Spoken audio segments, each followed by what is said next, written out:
Late at night, my stomach was killing me, so I called Charles. I can't leave right now. Just take some painkillers. The power is out at Alice's place, and she's scared being alone with the kid. I can't rest easy. I opened my notes and jotted down, the 77th time. It's the 77th time he's ditched me for Alice and the kid. July 7th is my birthday and our wedding anniversary. Charles and I always celebrate it with gusto.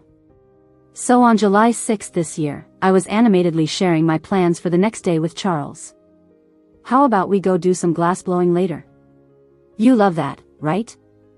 And then we'll hit that Wagyu place you've been wanting to try. Plus, there's a new movie out that's just your thing. I listed excitedly. Charles frowned and cut me off. Judy, I might not make it. Alice said William's got a parent-child sports day, and she can't handle it alone, so I need to go. The smile on my face froze. Alice again? Charles stayed quiet, and frustration welled up inside me. Can't she just skip the sports stuff? What kind of role are you playing with them at this thing anyway? Doesn't she have other friends? Charles furrowed his brow, looking at me. Ivy helped raise William too. If someone else goes, he'll act up. Charles reminisced fondly about William, his face softened. But when he looked at me, his brow creased again. He's a kid, why are you fussing about him? I turned away, heading to the room with a cold expression. Charles grabbed me, impatiently yelling. Judy! Aren't you done with this tantrum? It's just an anniversary. Can't I make it up to you in a few days? Alice is going through enough, and when she reaches out to me, how can I say no? His eyes were full of disappointment as he looked at me. Why are you so stubborn? No wonder even your parents didn't want you. Stunned, I stared at him, feeling my heart sink into an icy pit. 3 years ago, he proposed to me. We discussed when to register for our marriage license. He suggested doing it on my birthday. I hesitated, telling him that my parents abandoned me on that day. They pretended to take me to KFC to celebrate, left saying they were buying a cake, and never came back. At that time, he held my hand, looking at me with empathetic eyes. Judy, I know something terrible happened on your birthday. Let's get married on that day so you can replace those old memories with new ones. That way, your birthday will remind you of our wedding day instead. I showed him my weakest spot, and now he's using it to hurt me. I stood there, numb, mechanically asking. Can you give me a straight answer? When will you focus back on our home? Charles stammered, his eyes darting around. Well, you can take care of yourself. We don't have kids yet, but Alice and William can't manage without me. Seeing my sour expression, he added unconvincingly, maybe when we have kids or when William's a bit older. My heart kept sinking, exhausted by it all. Fine, go tomorrow. I'll be here. Charles beamed, giving me a big hug. Judy, I knew you'd understand me. You always do. Not 3 seconds passed before he let go, calling Alice. Alice, I'll pick you and William up in the morning. The next day, Charles was up early, humming while picking clothes from the wardrobe, smiling while on the phone. William, don't worry, I'll be the best dressed and make you proud, okay? What about Mom? Is she all dolled up? I'm on my way to get you guys. Watching him, it felt like they were the real family of 3, and I was the outsider intruding. Charles hung up, looking at me as I sat up, and tried to soothe me. Judy, you're the best. You can use my card today, okay? He took out a card and, when I didn't take it, left it on the nightstand. He leaned over to kiss my cheek, but his ringing phone interrupted. Alice, you all set? Okay, I'm on my way, be there in 5. Charles answered while hurriedly heading out. I didn't touch his card. I didn't like going out alone. I got up, grabbed an egg and some greens from the fridge, planning to make myself birthday noodles. I served the noodles and picked up my phone, just to see loads of messages from Alice flood in. She sent tons of photos and said, Judy, Charles told me today's your anniversary. I'm really sorry, but I didn't expect he'd choose to be with me on your special day. Here are some photos so you can share in our happy vibe. I opened the dozens of pictures she sent. There were ones with Charles happily holding William, ones of Charles and William doing sports. In almost every photo, Charles gazed at the child, his eyes full of affection and fondness. Alice appeared in some too, Charles cradling the child while she clung to his arm, her head leaning on his shoulder. All three wore bright, contented smiles. If the guy in those pictures weren't my husband, I'd say, what a happy family of three. So enviable. But he is, so my stomach churned, and I rushed to the bathroom, vomiting up the noodles I had just eaten. So disgusting. I took out the wedding anniversary gift I had prepared for Charles ages ago. I looked at it again and again, then tossed it into the trash can in the living room. The trash can had just had its bag changed and was right at the entrance, in the most noticeable spot. I didn't want to hand the gift to him myself, but I hoped he'd be thoughtful enough to notice my little tantrum. At 11 p.m., Charles was still not home. He called and said, "Judy, I have something going on, I'll be back late tonight. Don't wait up for me." He paused awkwardly and added, "It's work stuff." And Charles didn't come back all night long. I wanted to wait for him, thinking maybe he'd notice the surprise in the living room trash. I fell asleep groggily on the couch. Around 6 in the morning, I was woken up by a vibrating text message. It was from Charles. "Things were hectic yesterday, and I didn't want to disturb you, so I stayed out all night. I'm heading home now and bringing you breakfast. What do you want? How about that porridge from the place you love in the north of the city? That place always has a long line, and some people even pay others to get it for them. It's far from us and tough to buy. So even though I love it, the last time I had it was ages ago when Charles had a meeting over there." Thinking about all that, I softened up and texted back with a fine. In less than half an hour, Charles showed up at home with a thermos in hand. I quickly walked to the door with a smile and took the thermos from him. "How'd you get it so fast? Isn't there always a line there?" Charles looked awkward as he stammered out, "There were too many people waiting, so I bought seafood porridge from next door. Try it, it tastes good." I drank some on the way, so there's not much left. I opened the thermos to find a small, cold serving of seafood porridge. I closed the lid and calmly looked at him. "Charles, I'm allergic to seafood." Charles visibly panicked and stuttered, "There's hardly any seafood in it.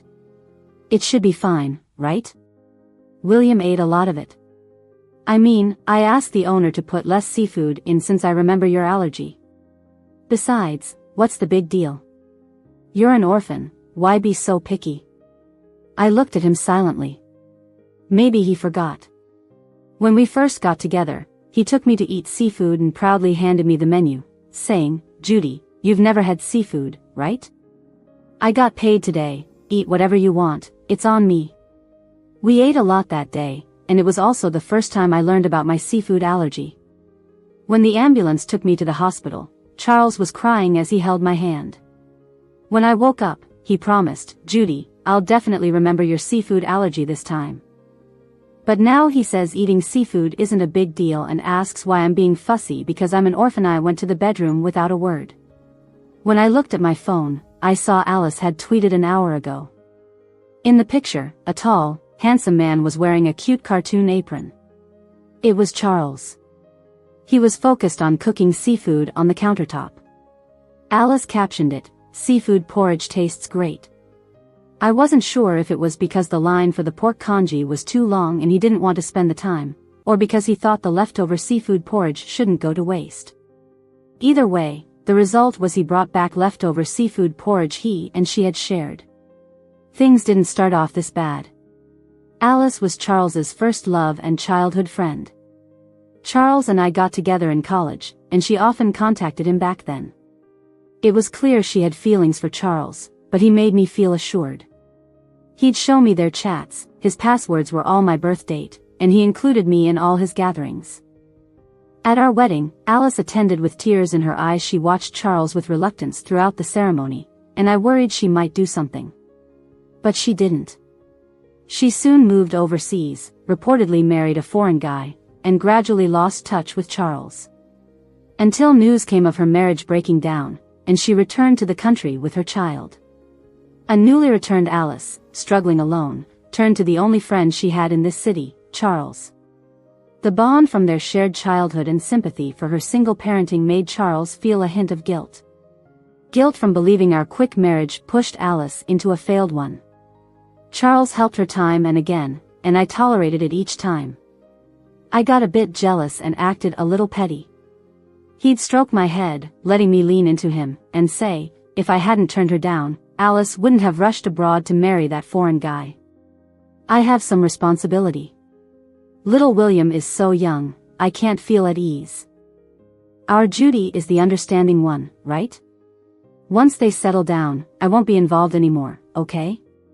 So when Alice didn't know how to cook, one call and Charles would leave the dinner he made for us and rush over to cook for her and her son. He didn't originally know how to cook, but for them, Charles practically became a restaurant chef now. Just order them takeout. I made a whole table of food. The additives in takeout aren't good for a growing child. How can they eat junk? When Alice's TV broke, one call and Charles would leave the movie we were watching arm in arm to fix it for her.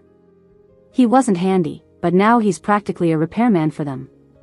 Get a repair guy. Haven't you been waiting to see this movie for a while? It's fine, they're on their own. I wouldn't be at ease letting a stranger in. Once, just as Charles and I were in the moment, Alice called in a panic, Charles, William's been vomiting and has diarrhea, you need to come over now. I wrapped my arms around Charles's neck, trying to kiss him. Can you call 911, please? Charles turned his head to avoid my kiss, quickly got up, and started getting dressed. Sure, I'll head over right away. Wait for me. William was sick, and I was worried. Judy, don't mess with the kids, okay? Later, Charles told me that Alice took William out, let him have hot pot, followed by ice cream and fried chicken, which led to his acute gastroenteritis. Charles held me close, blaming Alice, but in a tone filled with tenderness. Alice, seriously, she's clueless. What would William do without her? She probably couldn't survive without me. Not like Judy, who's so capable and independent. His feelings toward Alice shifted from sympathy and guilt to pity and favoritism. I noted in my memo how often he left me to spend time with Alice and William. As of today, it was the 75th time.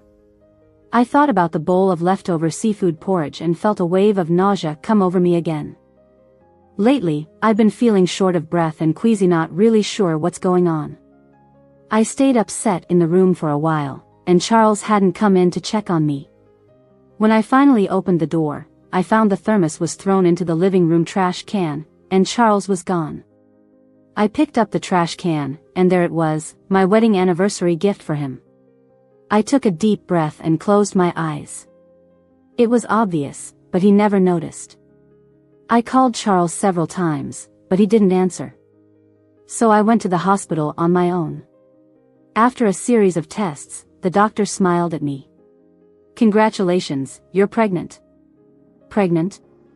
I've been hoping for a child with Charles for so long, but why now? I stared blankly at the pregnancy report and dialed Charles's number. Charles, I have something to tell you. It was noisy on his end, lots of kids' voices. He raised his tone to speak to me. I'm at the mall with William. Can we talk when I get home? Before I could respond, he hung up. I noticed the mall he mentioned was close to the hospital. I went over, ready to call Charles to ask where he was. William likes this race car, so you're buying it again? We already have a pile of these at home. Be careful, you'll spoil him. It was Charles. He was in a suit, holding a boy with a toy car, with Alice jokingly scolding him. Charles had a smile on his face too. It's just a car. What matters is William loves it. The little boy proudly turned to his mom. I knew it, Dad loves me more than anything. Their happy smiles disappeared when they saw me. Judy, what brings you here? Charles looked at me awkwardly, let go of William's hand, and walked over to hold mine. Alice immediately put on a smile, patting William on the shoulder. William, this is Aunt. Charles is Dad. Alice is Mom. I'm Aunt. I looked at Charles, who held my hand, slightly embarrassed. William snorted, I won't call her aunt. She's the bad woman ruining my parents' relationship, right? He charged at me with his toy car, muttering, "Witch, go away." I instinctively protected my belly, stepping back a few steps. He couldn't stop, tipped forward, and fell to the floor. Charles dropped my hand to help William up. I lost my balance and sat down hard. William wailed, and Alice rushed to comfort him. Charles frowned at me, upset. Judy, you're being unreasonable. William's just a kid, and you're picking a fight with him? I was still on the floor, my stomach in pain, struggling to breathe. Charles and Alice fussed over William, but no one helped me up. I gathered a few breaths, managed to stand, but Charles grabbed my wrist tightly. Apologize to William. He looked at me seriously. I was about to fall over. Charles didn't seem to realize how hard he was squeezing. My wrist had red marks. The 76th time, I mentally noted. I raised my left hand and slapped him across the face. Are you okay? I asked coldly. This kid has such a foul mouth, and you want me to apologize when he should? You say you raised William, but he calls me a witch, insults me, and tries to knock me down. I might let it go because he's a child, but as his guardians, shouldn't you and Alice be the ones apologizing to me? I looked at Charles coldly. He was stunned, touching his cheek where I slapped him, staring at me incredulously. Judy, you? Charles seemed to want to say more. But I couldn't take it any longer and threw up. My patience had reached its limit, just like with Charles and Alice's relationship. Tears from nausea and hurt and frustration flowed uncontrollably. Seeing me cry, Charles grew flustered. He instinctively let go of William's hand and walked over to me. Judy, what's going on? Charles caringly patted my back, pulling out tissues with Hello Kitty designs, tenderly wiping my mouth. I remembered how, whenever I was upset before, he'd dress up as Hello Kitty to cheer me up. He said he was my Hello Kitty, who'd always understand, accompany, and protect me. Can't control my emotions, and tears just keep streaming down. Judy, please stop crying. I'll take you back to rest right now. Charles talks to me gently like he used to, but now it just makes me feel sick. I pull my hand away, and his expression freezes. He looks at me, surprised, and another moment later, his gaze turns dim. William runs over and pulls on him. Dad, come home with me and Mom, don't worry about this bad woman. Alice quickly follows and pulls William back. Don't say that, this is Uncle Charles's wife, you should call her aunt. She then bends down and softly talks to me. Judy, Charles and I grew up together. If we wanted to be together, we would have done it long ago. Don't worry about us. He's just helping me out as a single mom. It's my fault for being useless and not being able to handle things after leaving him. William has never had a dad, so he sees Charles, who spends the most time with him, as his daddy. Hope you don't mind. I'll talk to him about it when we get back. Her calm demeanor made it seem like I was the irrational one. We'll go home first, Charles. Take care of Judy. William rolled his eyes and made a face at me before running to Charles. Dad, Mom, and I will wait for you at home. Charles didn't correct him for calling him Dad, just patted his head with a smile. Okay, you go back first. I'll visit when I can. He watches them leave, sighs, and looks at me with reproach. You see, even kids try to accommodate you. What more do you want? William hasn't had a dad since he was little. Can't you give him a little grace? Alice is raising a kid on her own, and I thought you'd understand, but you're being unreasonable. When did you become like this? I looked at the mark on his face and with all my might slapped the other side of his face. Was it my fault that Alice doesn't have a husband and William doesn't have a dad? Alice failed to take responsibility for her marriage herself. I don't owe her anything, nor do I need to sacrifice my husband and family. Alice is your friend, but that doesn't concern me. Haven't I let you help her enough over the years? How much more gracious do you want me to be? I was about to say more, but suddenly everything went black, and I fell to the ground. When I woke up, I was in bed at home. Charles came rushing over from the kitchen with a spatula in hand as soon as he heard me moving. Rest a little longer, the porridge is almost ready. He handed me a glass of water to drink after helping me sit up. Spend a night at home, and if you still don't feel well tomorrow, I'll take you to the hospital, okay? He keeps saying the same things, making me waver. I felt the pregnancy checkup report in my pocket, took a deep breath, and looked at Charles. I need to talk to you about something. He patted my head and walked back to the kitchen. Drink the porridge first. He brought a bowl. I set the pregnancy report on the table and was about to speak when his phone rang.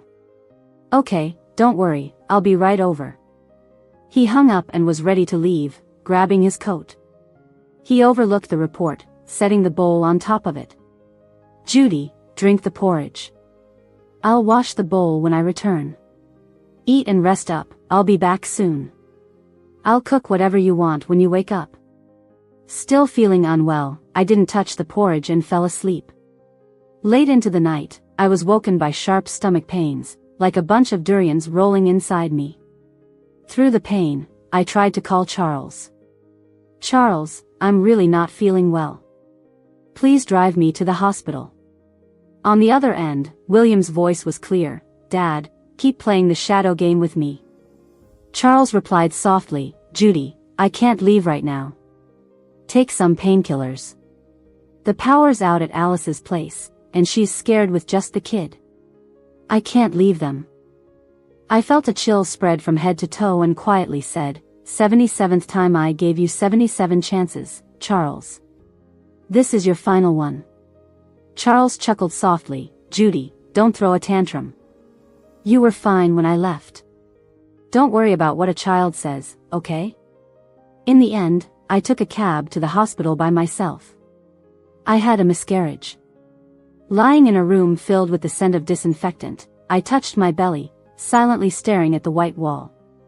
The doctor tried to comfort me. Your body wasn't ready for this pregnancy. It was protecting you. Don't be too upset. My body was protecting me. It took so many years for me to understand that the only one who can truly protect me is myself. Exhausted, I drifted to sleep, and when I woke up, Charles was by my bedside looking haggard. He was my emergency contact. Maybe the doctor reached him. Seeing me awake, he trembled, trying to take my hand. I'm sorry, Judy, I didn't know you were pregnant. I pulled my hand away and looked out the window. Let's get a divorce. Charles's tears fell on my hand. He wiped them off with my other hand and pulled further away. He reached several times before finally grabbing my hand. Judy, I was wrong. I shouldn't have ignored your feelings while taking care of Alice and William. I didn't know it was this severe. Just give me one more chance. I looked at him coldly and played the phone recording from that night on my phone. I told you, this is your last chance. Charles's eyes dimmed, and he agreed to divorce me. Judy, I agree, but during the 1-month divorce cooling-off period, can I take care of you? You just had a miscarriage, and I'm worried. After being discharged, we finalized the divorce. He took me home and took care of me meticulously, even taking annual leave from work for it. I accepted his care calmly. He prepared different nutritious meals for me every day. He sat by my bed telling me unique bedtime stories, repeatedly asking for my forgiveness. But the disappointment over 77 times made it impossible for me to trust him again because of our relationship. I was unwilling to leave and gave him 77 chances. Now that there's nothing left in this relationship, I just want out. Charles's phone rang non-stop, and I knew it was Alice. Unable to reach him directly, she bombarded him with messages. Charles, I'm not feeling well, can you take me to the hospital? Charles, William misses you, could you come see him? Charles, the lights are out again, and it's scary. Can you fix them? I scoffed at the messages. Charles couldn't stand my attitude and deleted all of Alice's contacts from his phone. I saw numerous missed calls and unread messages on his phone because of my miscarriage. But how long would a child's miscarriage keep him mindful? A month? 2 months? Alice is still there, William is still there, and the root of the problem still exists. He might refuse once or twice, but after a while, would he really be able to ignore and disregard them? I don't believe it. Alice, anxious about Charles's attitude, even visited with William under the pretense of checking on me. Charles looked at her guardedly. Her eyes welled up with tears. Did Judy say something? I don't know what I did wrong. Why are you doing this to me? Charles pushed her hand away coldly. Your issues with your son have nothing to do with our marriage. It was a favor to help you before. Now not helping is also normal. William tugged at Charles's shirt. Daddy, do you not want us anymore? Charles couldn't bear to be harsh with the child he raised and just patted his head. William, I'm your uncle, you have your own dad, and I will have my own kids, okay? You're a big boy now, take care of your mom. William, looking pitiful, pulled Charles towards the door. Charles glanced at me helplessly but followed William into the living room. Once Charles left, Alice immediately dropped the act. She crossed her arms and looked down at me. Why are you still clinging to Charles? He and I grew up together, you can't compete with our bond. You saw he can't say no to William. He'll eventually leave you and come back to me. I smirked. I've suggested divorce long ago. He wanted to win me back and keep me around. What can I do? You'll have to try harder. Alice was speechless and fumed. Just you wait. Turning around, she sweetly held William's hand. Charles, take good care of Judy, we won't disturb you anymore. Let's go. Closing the door, Charles looked at me awkwardly. William is still a kid. I can't just ignore him. I interrupted him. Charles, when the doctor told me I miscarried, I was more relieved than sad. A look of pain crossed Charles's face. He tightened his grip, opened his mouth, but said nothing. I'm glad this child didn't come into the world because it wasn't your first choice. I thought, if I had the baby, and our child and William got sick at the same time, what would you do? Without hesitation, Charles said, confidently, then you'd take care of William because you'd feel he's fatherless and pitiful. You'd think Alice isn't familiar with many things since she returned from abroad, that she'd be lost without you. But did you ever consider she'd only been gone a few years and didn't waste all those years in the country? You might initially feel guilty toward our child, but that guilt would fade because you think it doesn't matter. I'm your wife, it's your kid, you'll have many chances to treat us well. But I'm telling you, there aren't. Disappointment is accumulative. I've saved up plenty with you, so now I'm leaving. But I don't want our child to suffer like I did. You tell our child, you have a dad, he doesn't, why can't you give in? Why can't you be more understanding? A child with a dad, but feels dadless.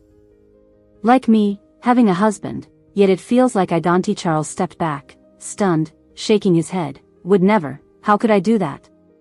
I looked at him calmly. You wouldn't? So what have you been doing to me all along? Charles went pale. He clutched my hand tightly. Judy, I'll change, I will, just don't leave me. I slowly pushed his hand away.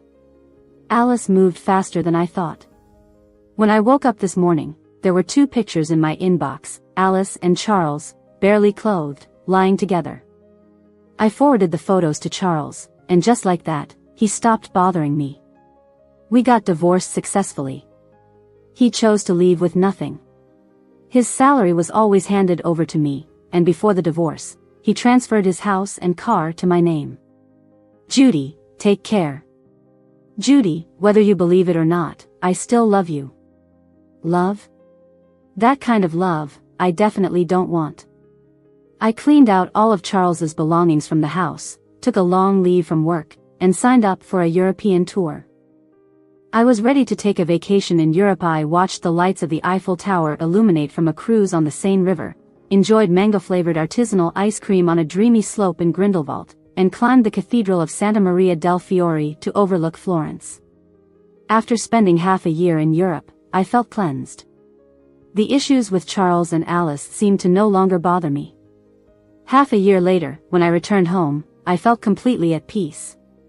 After coming back, I got a gym membership. The gossipy gym owner told me about Charles and Alice's recent events. Not long after I left, under Alice's pressure, Charles married her. They only registered, didn't have a wedding. People gossiped about Charles remarrying so quickly, but Alice didn't care. She eagerly packed her bags, ready to move into my house with William. Staring at the locked door, she realized Charles had left everything behind. She tried to play the victim with Charles, but he wasn't having it. "We wronged Judy. I should leave with nothing." Charles stopped cooking for her, told her to order takeout on her own, didn't repair things for her, and spent day and night at work, rarely coming home. Even when William was sick, he merely told Alice to call an ambulance herself. He no longer wanted William to call him Dad because it reminded him of the child that was lost because of him. Alice was furious, locking herself in a room without eating or drinking. She smugly thought Charles would come to comfort her and give in, just like every time before. But Charles didn't come. Alice cried out, "You weren't like this before." Charles calmly watched her. "I used to help you because I thought you only went abroad out of spite for me getting married and ended up in a bad marriage. Why should I help you now? You climbed into my bed while I was still with Judy. What kind of person does that make you? You wanted me to marry you and I did, but to expect the same as before? No way." Alice broke down, crying hysterically.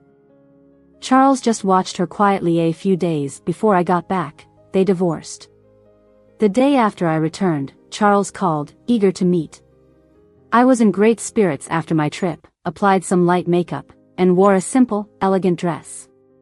Seeing Charles shocked me. He looked much thinner, sitting dejectedly by the cafe window. His eyes were dim, only lighting up when he saw me walk in. He stood and pulled out a chair for me. I thanked him and sat down gracefully. He seemed a bit nervous, pushing a coffee towards me. "Your favorite, caramel macchiato. This place makes it well." After I took a sip, he cautiously asked, "Judy, have you been doing okay?" I wiped the coffee off my lips with a napkin and nodded, "Pretty good." Charles hung his head for a moment before looking up hopefully. "Can you give me another chance?" I laughed gently and asked, "Do you think that's possible?" The light in Charles's eyes faded. "Right, it's impossible. I've found someone new." I paused. "He's smarter than you, more reliable, and loves me more. Most importantly, she will never betray me." Charles got anxious. "Who is it, Judy? You can't trust someone so easily. Let me tell you, men. That person is me." I smiled. "I need to learn to love myself before moving on to the next person I like." Charles relaxed at first, then his face clouded when I mentioned someone new. He was about to say something when his phone rang. He glanced at it, his face darkening. "Alice, right?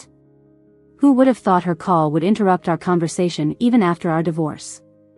I've let go completely and joked with Charles. "Judy, I've divorced her. We're not in contact anymore. She's just been bothering me." Charles kept rejecting calls, and Alice kept trying. Eventually, he answered.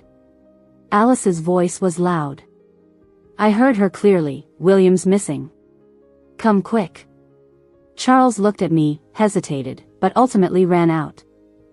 See? If I hadn't chosen divorce back then, there would have been a 78th, 79th time, even a 100th, 200th after that later. When I was at the gym, the owner gossiped more. Alice had taken William to the amusement park. She let go briefly, and William disappeared. They still hadn't found him. Alice blames Charles for everything. "We wouldn't have lost him if you hadn't divorced me, forcing me to take him out alone." Charles blames Alice. "You took him out and didn't watch him properly." They pointed fingers, and Alice even began having mental issues. I stopped concerning myself with them and applied to a university in Spain. I planned to study a master's in design for a year or two, something I'm passionate about. I'm thinking of living in Europe for a while, soaking up the sun on southern Europe's islands. The 77 disappointments from Charles once shrouded my world in darkness. But after seeing more of the world, I realized when my small existence is set against the vast lands and the sea, what really matters anyway?